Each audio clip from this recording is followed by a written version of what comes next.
I got in! I just got the email. I got accepted into my first choice university! The one with an insane SAT score requirement. The one we said was a total long shot. I actually made it! Isn't that unbelievable? You want to know what's unbelievable? You're still trying to be the center of attention, aren't you? First thing in the morning, and you're already shoving your test scores in my face again. Wait, what? I'm not shoving anything. I thought you'd be proud. I've worked toward this for 2 years. Don't flatter yourself. You think I care about your first choice university? God, you're so predictable. Every single time something goes your way, you run to me expecting applause. It would be laughable if it weren't so pathetic. Mom, I'm serious. This is huge. I've dreamed about this school since my sophomore year. You said that campus was amazing. We talked about it. Oh, would you just give it a rest already? I don't know what you're getting so excited for. You're not going to that school. I already sent your application to a community college on the other side of the state. Not only that, I paid the deposit 3 weeks ago. What? But I told you I didn't want to go there. Sure, they're less expensive, but they don't offer the program I wanted. I thought I was clear on that. And I thought I was clear that you are attending there, and I'm not paying for anything else for the likes of you. Come September, you will be moving into an apartment near there. Your bags are getting packed whether you like it or not. I don't understand. Why are you doing this? Why would you ship me off without even asking? Because I'm sick to death of you, Connie. Every damn day it's, I got an A, or I won regionals, or look at my scholarship offer. You never stop talking about yourself. This house is not a trophy case. I just wanted to share things with you. That's what daughters do. They tell their moms when they're excited. No, what daughters do is stay humble. Look at your younger sister, Mandy. She doesn't need straight A's or stupid medals to be lovable. She's sweet and quiet and grateful. And she doesn't constantly make everyone around her feel like garbage. I never wanted Mandy to feel that way. She's my sister. I care about her. Please don't pretend like you're some respectable big sister for her. You live to humiliate her. You do it without even trying. Every time you open your mouth, you're basically screaming, "Look how much better I am." She cries in her room because of you. She thinks she's worthless because of you, and I won't let you keep poisoning her self-esteem. But that's not true. That can't be true. I'll bet you never noticed, did you? You're too wrapped up in your own little genius bubble. You want to know the truth? I don't like you, Connie. I never have. The only thing I've ever wanted from you is for you to be out of my hair. So, all the work I've done, all the effort, it meant nothing to you? That's right. You think life is some kind of merit badge system? You think if you get enough gold stars, I'll suddenly decide you're the favorite? Wake up! This isn't a competition you're ever going to win. Then why did I even try?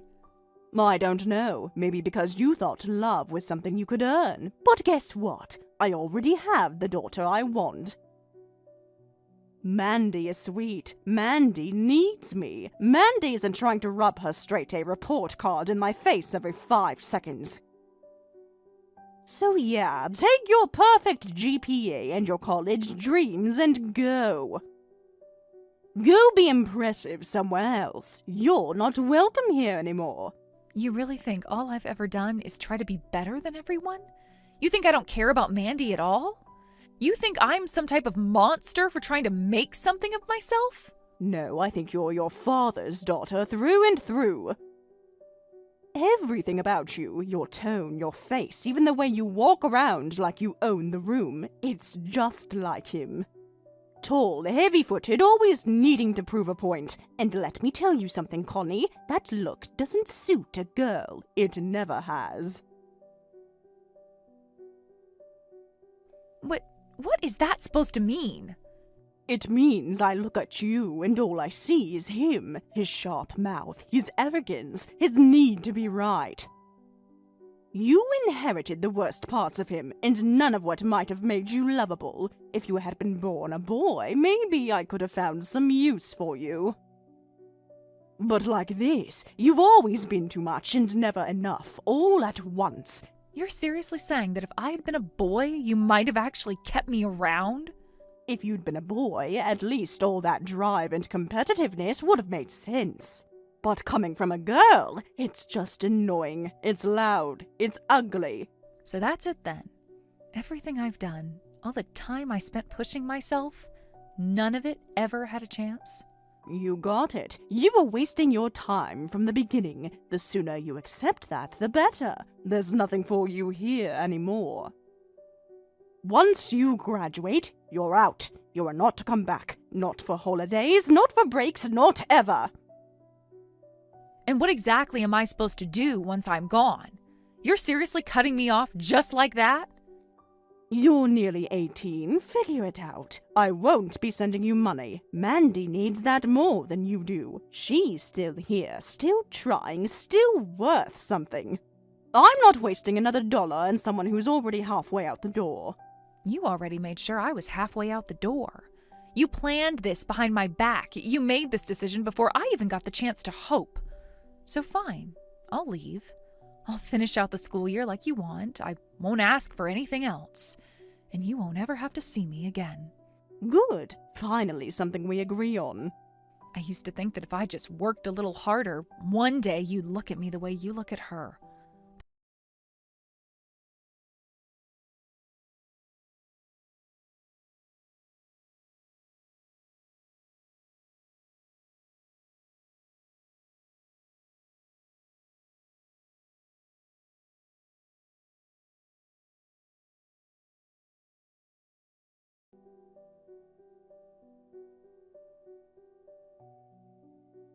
Connie, I've been crying for the past hour. I heard everything. I was in the hallway when she said it. She really told you to leave.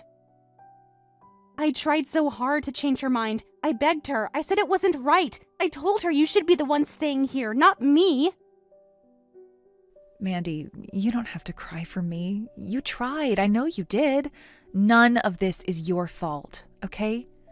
But it feels like it is. Every time she yells at you, it's because of something I did or didn't do. Because I'm too slow or too quiet or too scared to say anything back. And now you're being pushed out because I couldn't keep up with you.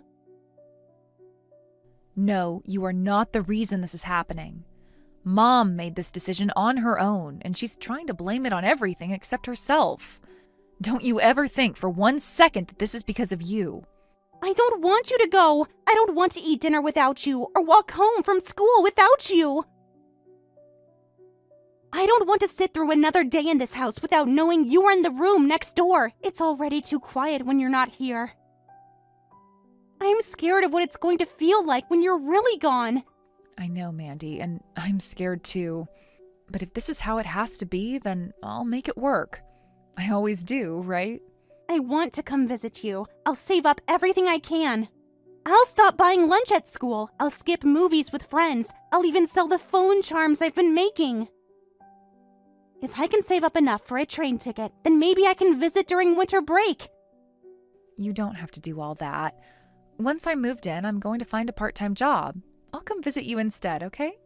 I'll take the train back and show up at the station with snacks and stories and something dumb I bought from a dollar store. You won't have to do anything but wait for me. You always act like everything's going to be okay. Even now, even when it's awful and unfair and completely wrong, you still make it sound like we'll see each other tomorrow. Because I want you to believe it. I want you to know that no matter how far I go, I am still your sister.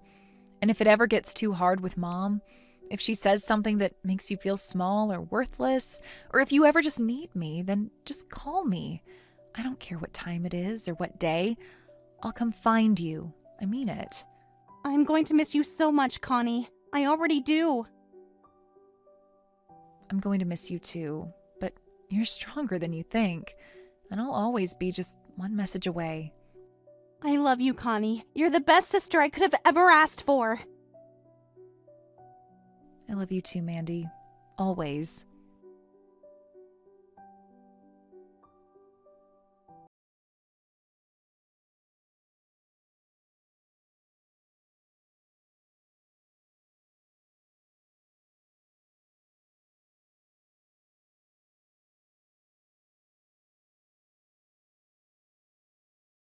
years, and this is how you break the silence? With a funeral invitation? What are you talking about? It's about Mandy. Your sister is gone. She left a note and then disappeared. No messages, no sightings, just nothing. I'm sorry, Connie, but I believe she's dead. Wait, what are you saying? What do you mean she left a note? What exactly did it say? It said, I can't take it anymore. I'm disappearing from this world. That's all. One sentence, written neatly, folded on the edge of her desk like it belonged there. She didn't pack anything important. She didn't even take her phone. She just vanished. How long ago did this happen? It's been 3 weeks. 3 unbearable weeks of silence. I waited, hoping she'd come back. Maybe she just needed space. But the hours became days, the days became endless, and every moment felt heavier than the last. I reported it to the police. They said she's an adult. Probably just wanted to be alone a while. But that's not who she was. She wouldn't just disappear. Not like this. It's like she vanished into thin air. And your solution is to assume the worst? Hold a funeral without even a body? What else can I do, Connie? She left a goodbye. She made it clear she wasn't coming back. If she meant to return, she would have written again or called, but she didn't. I don't even know what to say. All I ever wanted was for her to be happy. I gave her everything I had. Maybe it wasn't enough. Maybe nothing ever was. You say you only ever wanted Mandy to be happy. So what exactly was going on in her life before she disappeared? What were you doing that made her write a note like that? I was trying to help her. I was doing what any good mother would do. She's 20 now, Connie. 20! That's the most precious age a girl will ever have. It's the age when the real opportunities arrive, and I wasn't about to let her waste that window chasing some pointless dream or falling for some nobody. What are you talking about? What opportunity are you even referring to?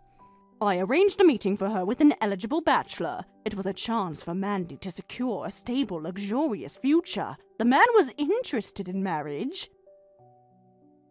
He's 60 years old, yes, but he's healthy, well-mannered, and has over $3 million in assets. He owns property in 3 states. Do you have any idea how rare that is? Wait, you're telling me you tried to marry off your 20-year-old daughter to a man 40 years older? Are you serious right now? You don't have to scream like I'm some kind of monster. I'm trying to explain this calmly. Yes, he's older, but he's incredibly wealthy. And let's be honest, he probably won't live another 30 years. Once he's gone, she'd inherit everything. She could live however she wanted after that. If she wanted to marry for love afterward, no one would stop her. She'd be young, beautiful, and rich. That's the most disgusting thing I have ever heard. She wasn't some pawn for your financial strategy. She was a human being. She must have felt trapped, humiliated, completely betrayed. No wonder she ran away. She didn't run away. She was emotional. She overreacted like she always did. I told her it was just a conversation, that nothing was decided yet. But she kept insisting she had a boyfriend, some plain-looking guy who works at a company no one knows. She said she wanted to marry him. But honestly, Connie, he wasn't worth her time. He wasn't handsome, he wasn't connected, and his family wasn't even well off. Why would I support something so aimless when I had a real offer on the table? Because it wasn't your life, it was hers.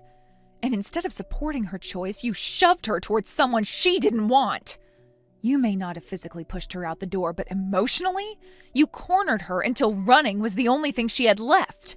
That's ridiculous. I gave her an opportunity most girls only dream about.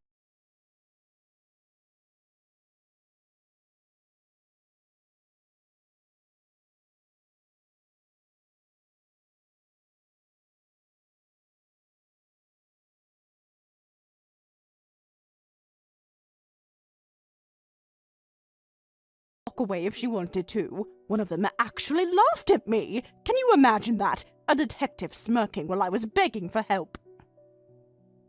And then you just gave up? Of course, I didn't give up. I went to our relatives. I called every single one of them. I begged them to help me organize a search, to reach out to their networks, to try anything.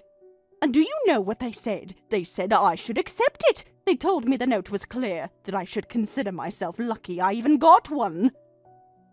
They said if there was no body by now, it meant she didn't want to be found. And your solution to that was a funeral? What else was I supposed to do? Just sit here surrounded by silence, pretending nothing happened? I needed something final, something to mark the end of this pain. I chose to hold a small memorial in the garden. Just a few chairs, a few flowers. I didn't even tell the neighbors. I couldn't. I didn't want them talking. But I thought maybe. Maybe if you came, if we stood together for a moment, it would feel real. It would feel like a closing instead of a question mark. You want me to come for closure? Yes, and maybe for something more. I know we haven't spoken in years. I know I said awful things, but this house is too quiet now. There's too much space and too many memories and no one left to witness any of it. If you came back, even just for a little while, it might feel less unbearable. We could talk. We could try again. That's not going to happen. And I won't be attending the funeral either. I'm already busy today. Busy? What on earth could you possibly be doing that's more important than your own sister's memorial? I'm at Mandy's wedding, actually. She picked a lovely venue. What did you just say? Hello, Mom. It has been a while, hasn't it? Mandy, is that really you? Is this some kind of twisted joke? Where are you? What is going on? It is not a joke, and I am not hiding. I'm perfectly fine. I just needed to disappear for a while, and now I finally feel ready to speak. You left a suicide note! You vanished without a trace. I held a funeral for you. I mourned you. I have been living in a nightmare for weeks, thinking you were dead. Yes, I left a note, and yes, I disappeared. But I never said I was dying. I said I was leaving this world, and I meant the world you created for me. I meant the world where I was nothing but an accessory to your plans. I couldn't breathe inside that life, so I had to create a new one. You let me believe you were gone forever. How could you do that to me? Do you have any idea what that kind of grief does to a mother? Do you have any idea what it does to a daughter to be told her worth depends entirely on who she marries? Do you know how it feels to be treated like a transaction, an investment you expected to multiply? You wanted a contract with a man who could pad your pride and buy your silence, but I already had someone I loved, and you refused to see him. You refused to see me. You said he was your boyfriend, but he was completely unremarkable. No pedigree, no family assets. No professional standing. He was just ordinary. Why would you choose that? Because he respects me, because he listens to me, encourages my dreams, and treats me as if my thoughts matter more than my appearance. He never once told me to be small or agreeable. He told me I could study what I wanted, live how I wanted, and be the person I actually am. That is why I chose him. Are you saying you are really getting married to that man? Yes, I am. Today, in fact. That is what Connie meant when she said she was at my wedding today. She's here with me. We planned.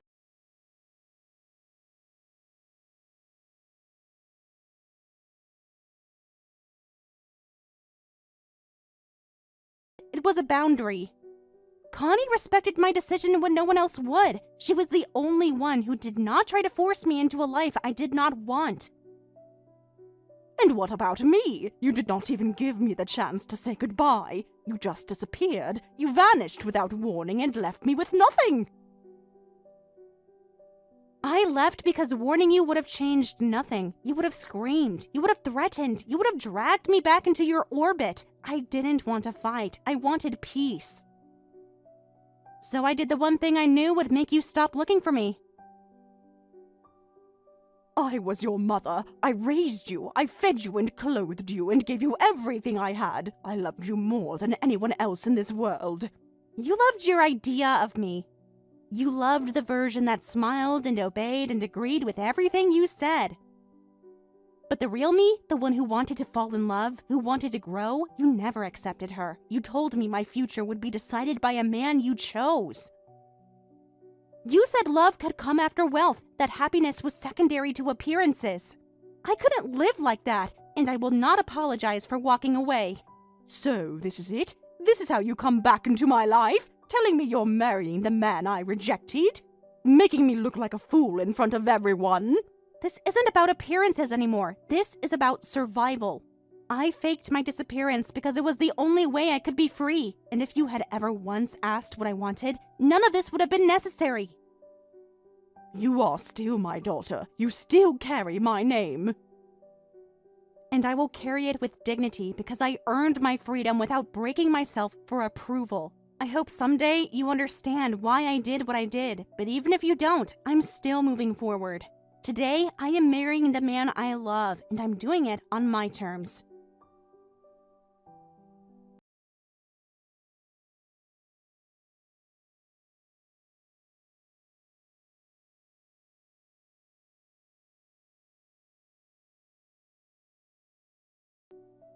What am I going to do? I've been trying to reach Mandy for days now, and she won't respond to a single message.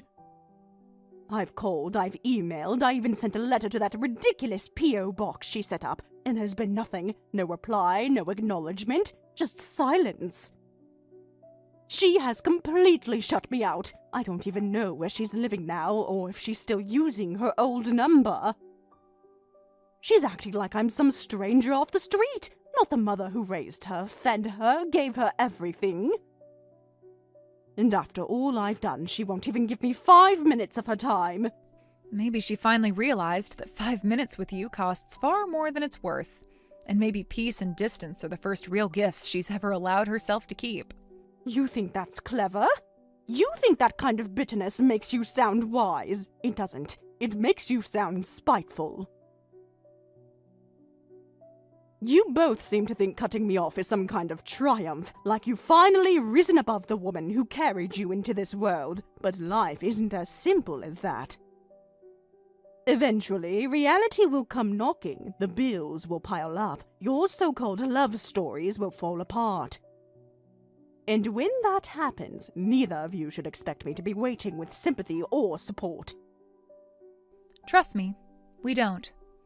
Well, since Mandy has made it crystal clear that she wants nothing to do with me, I suppose that leaves one option, and honestly, it might be the better one in the long run. You were always the more sensible one, Connie. More focused, less emotional. I think you would handle the arrangement with more grace. What arrangement? The one with Mr. Whitmore, of course. The marriage proposal. Yes, he was disappointed when Mandy backed out. But when I mentioned that her older sister was still single and much more reliable, his mood changed instantly. He said he was still open to the idea, provided you were willing to consider it seriously. You may be older than Mandy, but you're still within the range he prefers. He's very excited about the possibility, and frankly, I think this could work out even better than the original plan. That won't be necessary. I've already spoken to Mr. Whitmore myself. Excuse me? I contacted Mr. Whitmore shortly after you brought him up again, and I told him Mandy was no longer available. Not now, not ever. But that there was someone else who had been deeply invested in the arrangement from the very beginning. I explained that this woman was older, yes, but still eager for companionship and entirely motivated by financial security. I told him she was assertive, experienced, and unashamed of placing wealth above love. I gave him your name along with your phone number, and I attached a recent photo. The one you posted last month in that blue silk dress with the caption about still turning heads at your age. You cannot be serious. You're making this up. You wouldn't dare do something so outrageous. I am completely serious, and I have no reason to invent any of it. He responded within the hour, and I remember every word of his message. He said, "She's young enough for me. Tell her I accept." So, there you have it, Mother. I hope your new life brings you every ounce of comfort and control you once tried to wring out of us. You wanted status and security. Now you have it. Enjoy being the rich man's wife. You cannot possibly mean that. You wouldn't actually hand me over to that revolting man. He's greasy, unspeakably old, and reeks of desperation and cologne. When he came to the house, he stared at Mandy like she was something he could hang in a trophy case. And now you expect me to smile and say yes to that? This is cruel, even for you. This isn't justice, it's humiliation. You told Mandy he was charming, established, and wealthy beyond measure. You said his age was a blessing because he would die early and leave everything behind. You called it a golden opportunity that only a fool would reject. So if this was the prize you dangled in front of your daughter, then I see no reason why you shouldn't enjoy it yourself. After all, you earned it. Connie, please, forget about Mr. Whitmore. Forget about everything I said, everything I did. Let's just begin again. I'm begging you, let me try to fix what I broke. From now on, I will love only you. I will give you everything I have, and we will rebuild what was lost between us. No more comparisons, no more favoritism, just a mother and her daughter starting fresh. You don't get to erase the past just because you're afraid of the future you built. You chose your comfort over your children's happiness, and now you want sympathy because you're left standing alone. I don't want your affection, your apologies, or your second chances. I don't want to be a part of your life at all. Connie, please wait. Just listen to me for a moment. Goodbye, Mother. And this time, I mean it.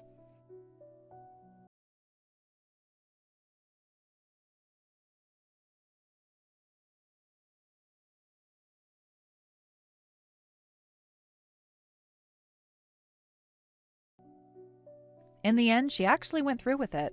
My mother married Mr. Whitmore in a quiet, uneventful ceremony held in one of his lesser estates. She wore pearls, smiled politely for the photos, and assured the neighbors that her new life had finally begun. But behind closed doors, things unfolded as I expected. She lives in a sprawling mansion now, yes, but not as a partner. She's more like a servant. She fetches drinks for his guests, attends events only when summoned, and has no access to his accounts. The inheritance she once chased is buried beneath legal restrictions she never saw coming. Meanwhile, Mandy wakes up every morning next to the man she chose. They share meals, goals, and laughter. No wealth, no connections, just love and freedom. I see her sometimes, over cups of tea that don't cost anything but time and honesty. And that's enough. That's everything. She got out, and so did I. We didn't burn down her empire. We just stepped outside it. Thank you for watching all the way until the end. If you felt good after watching this video, please like the video. If not, please leave a comment and give us your feedback. Also, don't forget to subscribe. Your comments and likes help this channel grow. We hope you enjoy our other stories as well.